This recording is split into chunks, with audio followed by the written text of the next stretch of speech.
একটা টাকাও যেন চুরি না হয়, দুর্নীতি না হয়, বিদেশে পাচার না হয়। আমরা কি দেখতে চাই? কি পরিমাণের এক্সপোর্ট আমরা করতে পারি, ইম্পোর্ট নয়, আমরা কি পরিমাণ এক্সপোর্ট করতে পারি সেই বাজেট আমরা বাংলাদেশ সরকার সাথে থেকে আশা করি। আমরা নিজেদের পায়ে দাঁড়াতে চাই, আমরা গোলামি করতে চাই না। আমরা এই বাজারে দেখতে চাই ওই আগ্রাসী শত্রুর মোকাবেলায় আমাদের সৈন্যরা কিভাবে তাদের মোকাবেলা করবে, ওদের বিরুদ্ধে আন্দোলন সংগ্রাম যুদ্ধ করবে, সেই বাজার দেখতে চাই আমরা। আমরা গোলামের বাজার দেখতে চাই না। আমরা কি দেখতে চাই? আপনি ড্রোন, কত উন্নত মানের ড্রোন নিয়ে আসছেন। আমরা কি দেখতে চাই? ফাইটারের বর্তমান ভার্সন কি আছে সেইটা আমরা দেখতে চাই। ক্ষেপণাস্ত্র সর্বোচ্চ মডেল কোনটা আছে সেই স্থাপন করার বাজেট আমরা দেখতে চাই। আমরা শত্রুর মোকাবেলায় চোখে চোখ রেখে, আঙ্গুলে আঙ্গুল রেখে ওদের মুখের উপরে বক্তব্য দিয়ে হুঙ্কার দেওয়ার বাজেট দেখতে চাই।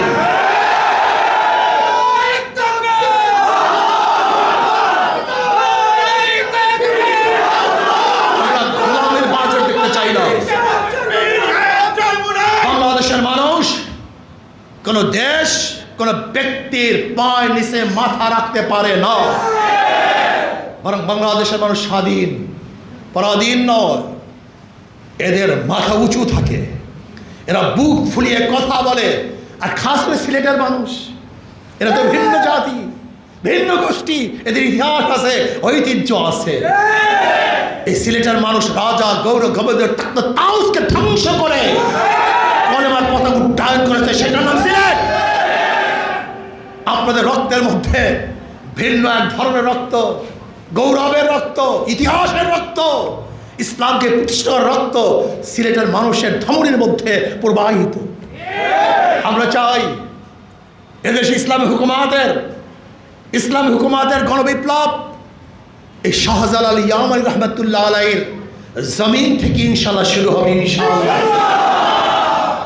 আমার আজকে দেখলাম আওয়ামী লীগ সরকারের মতো বিএনপি সরকারে ভীমরুচিতে পেয়েছে। প্রাইমারি শিক্ষা লেভেলে নৃত্য, ড্যান্স। আমি মাননীয় প্রধানমন্ত্রী তারেক সাহেবকে বলবো, আপনার শ্বশুর বাড়ি সিলেটে, সিলেটের মানুষ ইসলাম প্রিয়। ওই নৃত্য, ওই ড্যান্স, নাটক ঠাটক বাংলাদেশের মানুষ পছন্দ করে না। আওয়ামী লীগ প্রাইমারি লেভেলে এগুলি দেওয়ার চেষ্টা করেছিল, কিন্তু আন্দোলনের কারণে পারে নাই। আমি মাননীয় তারেক সাহেবকে বলবো, আপনি বলেছেন আন্দোলন করার আগে হুজুর অবহিত করিয়েন। ইসলামী আন্দোলন বাংলাদেশ কি চায়, কি ও কেন, এই সম্পর্কে অবশ্যই কর্মীদের ধারণা থাকা চাই, বদ্ধমূল ধারণা থাকা চাই। ভাষা ধারণা থাকলে হবে না, গভীরভাবে জানতে হবে ইসলামী আন্দোলন কি চায়। ইসলামী আন্দোলন বাংলাদেশ প্রচলিত কোনো রাজনৈতিক দলের নাম নয়। প্রচলিত রাজনীতি দলের মুখ্য উদ্দেশ্য হলো ক্ষমতা। যেভাবেই হোক না কেন ক্ষমতায় যেতে চাই, এটা তাদের মূল উদ্দেশ্য। মিথ্যা হোক, অবৈধ পন্থায় হোক, পেশি শক্তি ব্যবহার করা হোক, ক্ষমতা চাই। ইসলামী আন্দোলন বাংলাদেশ প্রশ্ন করে, ক্ষমতায় তো বিগত দিনে অনেকেই ছিল, আপনিও আছেন, ভবিষ্যতে কেউ থাকবে, কিন্তু জাতির ভাগ্যের কি পরিবর্তন হয়েছে? এদেশ ব্রিটিশরা শাসন করেছিল, তা আগে মুসলমানরা শাসন করেছিলেন। ব্রিটিশদের বিরুদ্ধে মুসলমানরাই আন্দোলন করেছে প্রথম। ব্রিটিশ বিরোধী আন্দোলনের সবচেয়ে বেশি শহীদ হয়েছে মুসলমান, সবচেয়ে বেশি শহীদ হয়েছে কারা? মুসলমান। আবার পাকিস্তানের জন্য আন্দোলনের সূচনাও করেছিল মুসলমান, এবং মুসলমানদের কারণেই পাকিস্তান পেয়েছিলাম। আবার পশ্চিম পাকিস্তানের বিরুদ্ধে আন্দোলন করেছিলাম আমরা, মুসলমানরাই করেছিল। বীর উত্তম, বীর বিক্রম, বীর বঙ্গ, এই যতগুলি খেতাব আছে এর মধ্যে অধিকাংশ খেতাব হলো মুসলমানদের। আমরা বাংলাদেশ করার জন্য আন্দোলন করেছিলাম, সংগ্রাম করেছিলাম। বাংলাদেশ করার পরে শাসক হয়েছিল আওয়ামী লীগ। ভেবেছিলাম মানুষ শান্তি পাবে, মুক্তি পাবে, কিন্তু এদেশের মানুষ শান্তি মুক্তি পায় নাই। আবার আওয়ামী লীগ পরিবর্তন করে ক্ষমতা আসছে বিএনপি। ভেবেছিলাম মানুষ এবার শান্তি পাবে, কিন্তু মানুষ শান্তি পায় নাই। আবার ক্ষমতা আসছে জাতীয় পার্টি। ভেবেছিলাম শান্তি পাবে, কিন্তু মানুষ শান্তি পায় নাই। আবার জাতীয় পার্টির বিরুদ্ধে আন্দোলন করে বিএনপিকে আবার ক্ষমতায় নিয়ে এসেছি। ভেবেছিলাম মানুষ শান্তি পাবে, কিন্তু মানুষ মুক্তি শান্তি পায় নাই। আবারও আওয়ামী লীগকে ক্ষমতায় নিয়ে আসছি। ভেবেছিলাম এবার মুক্তি পাবো, মানুষের অধিকার, ন্যায্য অধিকার বাস্তবায়ন হবে, কিন্তু মানুষ শান্তি পায় না। আবার আন্দোলন সংগ্রামের ভিত্তিতে আবার বিএনপিকে নিয়ে এসছি, কিন্তু মানুষ এবারও শান্তি পায় নাই। আবারও বিএনপির পরিবর্তে আবারও আওয়ামী লীগ। 17 বছর আওয়ামী লীগ ছিল। এই আওয়ামী লীগের বিরুদ্ধে দেশের মানুষ, ছাত্র জনতা ঐক্যবদ্ধভাবে আন্দোলন করে জীবনের বিনিময়, রক্তের বিনিময়। সেই আন্দোলনের সম্মুখ সারির একজন যোদ্ধা আমিও ছিলাম। হয়তো অনেকেই দেশে ছিলেন না, অনেকে রাস্তায় ছিলেন না, কামান বন্দুকের ট্যাঙ্কের সামনে অনেকেই ছিলেন না, কিন্তু সেই জুলাই আগস্টের আন্দোলনের সামনে আমার মতো এক নাদান কিন্তু ছিল। আমরা হাজারো চেষ্টা করেছি, ভয় ভীতিকে উপেক্ষা করে আওয়ামী লীগ হটিয়েছি। ভেবেছিলাম মানুষ শান্তি পাবে, মুক্তি পাবে। অন্তর্বর্তীকালীন সরকার কি দিয়েছেন, কি দিতে পারেন নাই আপনারা দেখেছেন। এরপরে নির্বাচন হলো, বিএনপি ক্ষমতা আসছে। আমরা নির্বাচনে অংশগ্রহণ করেছিলাম। পীর সাহেব চরমোনাই ঘোষণা দিয়েছিলেন, বিভিন্ন শাসকের শাসন দেখেছেন, বিভিন্ন দলের ক্ষমতা দেখেছেন। আসেন এবার ঐক্যবদ্ধভাবে আমরা ইসলামের পক্ষে একটা বাক্স। কিসের পক্ষে? আহ্বান কে করেছেন? নেতৃত্বে কে ছিলেন? তার আহ্বানে অনেকে সাড়া দিয়েছিল। স্টিয়ারিংয়ে ছিলেন পীর সাহেব চরমোনাই। স্টিয়ারিংয়ে কে? মদিনার দিকে আমাদের দল চলতেছিল। আমরা মদিনার দিকে চলতেছিলাম।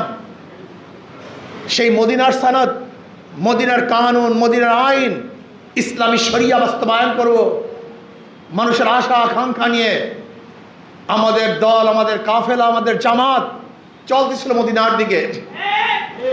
হঠাৎ স্টিয়ারিং ছিনতাই হয়ে গেছে, ডাকাতি হয়ে গেছে। চলতেছিলাম কোন দিকে? হঠাৎ তাকিয়ে দেখি এখন আর কাফেলা মদিনার দিকে নয়, আমেরিকা এবং ভারতের দিকে। আহ্বান করেছিলাম ইসলামের জন্য, এখন থেকে ইসলাম সেখানে নাই। তড়ি ঘড়ি করে সেখান থেকে আমরা নেমে পড়লাম। অনেক কষ্ট হয়েছে, হাত পাও নাই, গায়ের চামড়া নাই, অনেক ক্ষতিগ্রস্ত হয়েছি। সব কিছুকে উপেক্ষা করে ক্ষমতার দ্বার প্রান্তে গিয়েও আমরা সেখানে থাকতে পারলাম না। কেন? কারণ ইসলামী আন্দোলন বাংলাদেশ জাতির সাথে ধোঁকাবাজি করতে পারে না। ইসলামী আন্দোলন বাংলাদেশ ইসলামের জন্য ক্ষমতা ত্যাগ করতে পারে, কিন্তু ক্ষমতার জন্য ইসলাম ত্যাগ করতে পারে না। ইসলামী আন্দোলন বাংলাদেশ মিথ্যা কথা বলতে পারে না, মানুষকে মিথ্যা আশ্বাস করতে পারে না। ইসলামী আন্দোলন বাংলাদেশ ইসলামের জন্য, শরিয়ার জন্যই চেষ্টা করেছে। ইসলামী আন্দোলন বাংলাদেশ বাংলাদেশের মানুষকে আহ্বান করেছে, আসো ইসলামের পক্ষে, শরিয়ার পক্ষে। আজকে হোক কালকে হোক, যদি তোমরা আমাদের ক্ষমতায় নাও, অন্য কোনো আইন নয়, কোরআন ও সুন্নাহর আইন অনুযায়ী দেশ চলবে। আপনারা অনেকে সাড়া দেন নাই, আমাদের কিছু আসে যায় নাই। কারণ ইসলামী আন্দোলন বাংলাদেশের নিচক শুধু ক্ষমতার জন্য রাজনীতি করে না, বরং ইসলাম, দেশ এবং মানবতার কল্যাণের জন্য ইসলামী আন্দোলন বাংলাদেশের রাজনীতি করে। অনেক বদনাম করেন, অনেকে দুর্নাম করেন, অপবাদ দেন, মিথ্যা কথা বলেন। আল্লাহ কবুল করলে ভবিষ্যতে একই কথা থাকবে ইনশাআল্লাহ। আমরা কি চাই? ইসলাম হুকুমত চাই। কোনো অস্পষ্ট কোনো বক্তব্য নেই, অস্পষ্ট কোনো কথা নেই, ধুমরুজাল বলতে কিচ্ছু নেই, গোপন বলতে কিছু নাই, গুপ্ত বলতে আমাদের কোনো বক্তব্য নাই। আমাদের কথা স্পষ্ট, আমরা কি চাই? ইসলাম হুকুমত চাই। বাস, আমেরিকা বেজার হবে না ভারত বেজার হবে এটা দেখার বিষয় নয়। আমরা সবসময় খেয়াল করে আল্লাহ পাক বেজার হবেন কি হবেন না, আল্লাহ খুশি হবেন কি হবেন না। কাজে ইসলামী হুকুমত কায়েম করার জন্য কোন সংগঠন খোঁজ করেন, তাদের জন্য প্ল্যাটফর্ম ইসলামী আন্দোলন বাংলাদেশ। আর যারা ধোঁকাবাজি করে মানুষকে ধোঁকা দিয়ে ক্ষমতায় যেতে চান, তাদের জন্য হাজার প্ল্যাটফর্ম আছে। কিন্তু ইসলামকে বাস্তবায়ন করার জন্য কোনো প্ল্যাটফর্ম খুঁজেন, তাদের জন্য প্ল্যাটফর্ম হল ইসলামী আন্দোলন বাংলাদেশ। ইসলামী আন্দোলন বাংলাদেশ কার চাটুগিরি করে না, কার তল্পিবাহক নয়। ইসলামী আন্দোলন বাংলাদেশ সত্য এবং ন্যায় পথে আছে, থাকবে ইনশাআল্লাহ।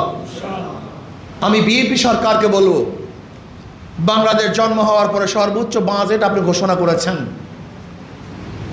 9,38,000 কোটি টাকা। কোথায় পাবেন? ঋণ করে, রক্ত বিক্রি করে সুন্দর চেহারা সাজাবার কোনো যুক্তি আছে বলে আমি মনে করি না। ঋণ করে কেন এত বাজেট ঘোষণা করবেন? আমরা দেখব এই বাজেটের মধ্যে গরিবদের স্বার্থ কি পরিমাণ আছে, কৃষকের স্বার্থ কি পরিমাণ আছে, আজকে মেহেদিতে মানুষের স্বার্থ কি পরিমাণের আছে। আমি দেখব বিধবাদের অবস্থা কি, বেকার যুবকদের জন্য কল্যাণকামী বাজেট কি বাজেট না। আমার মা বোনরা যারা না খেয়ে আছে তাদের জন্য এই বাজেটের মধ্যে কি আছে। আমরা দেখব দেশের কল্যাণের জন্য, উপকারের জন্য, দেশকে ডেভেলপ করার জন্য, এই দেশকে উন্নয়ন করার জন্য, এই দেশের ভিত্তিকে মজবুত করার জন্য আপনি কি করেছেন, এটা আমাদের মূল দেখার বিষয়। আমরা এটা দেখব না যে বড়লোকরা কি পরিমাণে অর্থ ব্যয় করবে, বড়লোকরা আরো কিভাবে বড়লোক হবে, ধনীরা আর কত ধনী হবে। এই বাজেট আমরা দেখতে চাই না। আমরা দেখতে চাই ক্ষুধার্ত মানুষ যেন বাংলাদেশে ক্ষুধার্ত অবস্থায় না থাকে। আমরা কি দেখতে চাই? একজন বস্ত্রহীন মানুষ যদি বাংলাদেশে না থাকে। আমরা কি দেখতে চাই? একজন গৃহহীন মানুষ যেন বাংলাদেশে না থাকে। আমরা কি দেখতে চাই? চিকিৎসাহীন যেন একজন মানুষ বাংলাদেশে মৃত্যুবরণ না করে। আমরা কি দেখতে চাই? একজন বাংলাদেশের নাগরিক যেন ওষুধ অশিক্ষিত না থাকে। এই বাজেট আমরা দেখতে চাই। আমরা কি দেখতে চাই? একটা টাকাও যেন চুরি না হয়, দুর্নীতি না হয়, বিদেশে পাচার না হয়। আমরা কি দেখতে চাই? কি পরিমাণের এক্সপোর্ট আমরা করতে পারি, ইম্পোর্ট নয়, আমরা কি পরিমাণ এক্সপোর্ট করতে পারি, সেই বাজেট আমরা বাংলাদেশ সরকার সাথে থেকে আশা করি। আমরা নিজেদের পায়ে দাঁড়াতে চাই, আমরা গোলামি করতে চাই না। আমরা এই বাজেটে দেখতে চাই ওই আগ্রাসী শত্রুর মোকাবেলায় আমাদের সৈন্যরা কিভাবে তাদের মোকাবেলা করবে, ওদের বিরুদ্ধে আন্দোলন সংগ্রাম যুদ্ধ করবে, সেই বাজেট দেখতে চাই আমরা। আমরা গোলামের বাজেট দেখতে চাই না। আমরা কি দেখতে চাই? আপনি ড্রোন, কত উন্নত মানের ড্রোন নিয়ে আসছেন। আমরা কি দেখতে চাই? ফাইটারের বর্তমান ভার্সন কি আছে সেইটা আমরা দেখতে চাই। ক্ষেপণাস্ত্র সর্বোচ্চ মডেল কোনটা আছে সেই স্থাপন করার বাজেট আমরা দেখতে চাই। আমরা শত্রুর মোকাবেলায় চোখে চোখ রেখে, আঙ্গুলে আঙ্গুল রেখে ওদের মুখের উপরে বক্তব্য দিয়ে হুঙ্কার দেওয়ার বাজেট দেখতে চাই।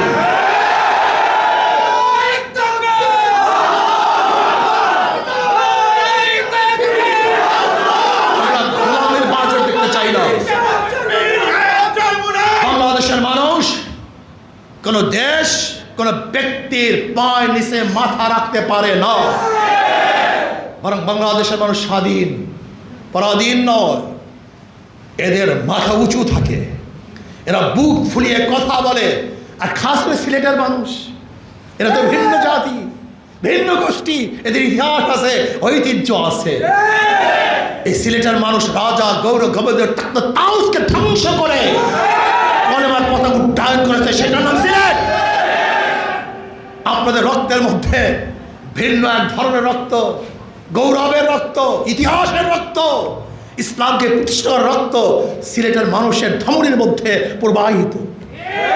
আমরা চাই এদেশে ইসলামী হুকুমাতের গণবিপ্লব এই শাহজালাল ইয়ামানী রহমতুল্লাহ আলাইহির জমিন থেকে ইনশাআল্লাহ শুরু হবে। ইনশাআল্লাহ আমার আজকে দেখলাম আওয়ামী লীগ সরকারের মতো বিএনপি সরকারে ভীমরুচিতে পেয়েছে। প্রাইমারি শিক্ষা লেভেলে নৃত্য, ড্যান্স। আমি মাননীয় প্রধানমন্ত্রী তারেক সাহেবকে বলবো, আপনার শ্বশুর বাড়ি সিলেটে, সিলেটের মানুষ ইসলাম প্রিয়। ওই নৃত্য, ওই ড্যান্স, নাটক ঠাটক বাংলাদেশের মানুষ পছন্দ করে না। আওয়ামী লীগ প্রাইমারি লেভেলে এগুলি দেওয়ার চেষ্টা করেছিল, কিন্তু আন্দোলনের কারণে পারে নাই। আমি মাননীয় তারেক সাহেবকে বলবো, আপনি বলেছেন আন্দোলন করার আগে হুজুর অবহিত করিয়েন। আপনি বলেছেন, আমরা অবহিত করতে চাই, বাংলাদেশের প্রাইমারি লেভেলে মুসলমানের সন্তানকে ড্যান্স শিক্ষা দেওয়া চলবে না, কোরআন শিক্ষা দিতে হবে। নৃত্য শিক্ষা দেওয়া চলবে না, কোরআন সুন্নাহ শিক্ষা দিতে হবে। বাংলাদেশের প্রত্যেকটা সন্তানকে কেরাত শিক্ষা দিতে হবে, ফিকহ শিক্ষা দিতে হবে, জরুরি মাসাইল শিক্ষা দিতে হবে, আদব শিক্ষা দিতে হবে, ভদ্রতা শিক্ষা দিতে হবে, আখলাক শিক্ষা দিতে হবে। গাঁজা মুক্ত সমাজ গঠন করতে হবে। ইয়াবা মুক্ত সমাজ চাই, এই নৃত্য চাই না আমরা। ইয়াবা মুক্ত সমাজ চাই, গাঁজা মুক্ত সমাজ চাই, মাদক মুক্ত সমাজ আমরা চাই। যদি এই নৃত্য, নাট্য, এই ড্যান্সের এবং গানের ওস্তাদ দেওয়ার চেষ্টা করেন, রাজপথে নামতে বাধ্য হব। শুধু বাধ্য হব না, বরং ফিরাবো ইনশাআল্লাহ। 93% মুসলমানদের সন্তানদেরকে আমরা গান শিখতে দেব না, ড্যান্স শিখতে দেব না। ইনশাআল্লাহ পারবেন না? ইনশাআল্লাহ আওয়ামী লীগ থেকে আপনার শিক্ষা গ্রহণ করা উচিত। ইসলামের বিরুদ্ধে আওয়ামী লীগ যখন শুরু করেছে, তার উন্নয়নের ধারে কাছেও মানুষ যায় নাই, উন্নয়নের দিকে লক্ষ্য করে নাই। আমি অনেক সময় আওয়ামী লীগের সেই ব্রিজ, সেই পদ্মা ব্রিজ, মেট্রো, বিভিন্ন মেগা প্রজেক্ট থেকে যখন রওনা করি, আমি চিন্তা করি বাংলাদেশের মানুষ একটাবার মনেও করে না, বেচারি একটাবারও মনে করে না। কারণটা কি? বাংলাদেশের মানুষ ব্রিজ চায় না, রোড চায় না, তারা ইমান চায়, ইসলাম চায়, তারা দিন নিয়ে থাকতে চায়। ইসলামের বিরুদ্ধে যখনই যাবেন, ওই নাস্তিকতার এজেন্ডা বাস্তবায়ন করার যখনই চেষ্টা করবেন, আপনি লিখে রাখেন 9 লক্ষ কোটি না, যদি 20,000 লক্ষ কোটি টাকার বাজেট দেন, আপনাকে মানুষ অপছন্দ করবে, প্রত্যাখ্যান করবে, গ্রহণ করবে না। আজকে খুন খারাপি বেড়ে গেছে। ভারত পুশ ব্যাক করা শুরু করছে, ভারতের সৈন্যরা গুলি দেওয়ার হুমকি দিয়েছে। শুকরিয়া আমাদের সৈন্যদের, তারা বলছে আপনারা গুলি দেওয়ার হুমকি দেন, আমরা কি বসে থাকবো নাকি? এরকম সৈন্য আমরা চাই। ভারত যদি আমাদের উপরে আঙ্গুল তোলে, অবৈধ আঙ্গুল তুললে বাংলাদেশের জনগণ ঐক্য হয়ে ওদের আঙ্গুলকে ভেঙে ফেলবে ইনশাআল্লাহ। আরে শোনেন, নতুন ভাবে বাংলার যে সুবন্দ্র অধিকারী, সে বাংলাদেশকে নাকি 3 ঘন্টা দখল করবে। আমি চ্যালেঞ্জ দিলাম, 3 ঘন্টা নয়, 3 দিন নয়, 300 বছরে পারলে আপনি বাংলাদেশকে দখল করে দেখান। ইনশাআল্লাহ বাংলাদেশের মানুষ যতদিন ইমানের উপরে থাকবে, ইসলাম গ্রহণ করেছে, কলেমার করে থাকবে। যতদিন বাংলাদেশের মুনাফিক না হবে ততদিন পর্যন্ত চ্যালেঞ্জ দিলাম, 3 বছর নয়, 30 বছর নয়, 300 বছরের বাংলাদেশ দখল করা সম্ভব নয়। আর আপনাকে অবশ্যই মনে রাখতে হবে, আপনি ভারতের মুসলমানদের উপর যে নির্যাতন করতেছেন, অত্যাচার অবিচার করতেছেন, জুলুম করতেছেন,